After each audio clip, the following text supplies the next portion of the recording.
Jagannath friends, आज हम बनेबा भेजिटेबल आलू भर्ता।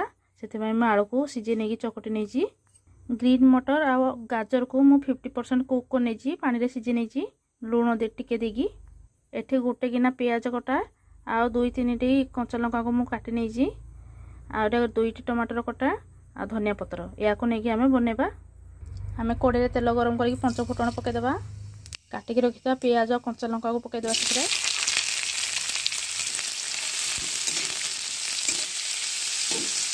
पियाज टिके भाजी गले आम टमाटो कटा को पकेदेबा। या को गोटे मिनट टाइम भाजी नेबा। टमाटो को स्वाद अनुसार लुण पकेदेबा। एबे सीझे के रखिथा मटर आ गाजर को पकेदेबा।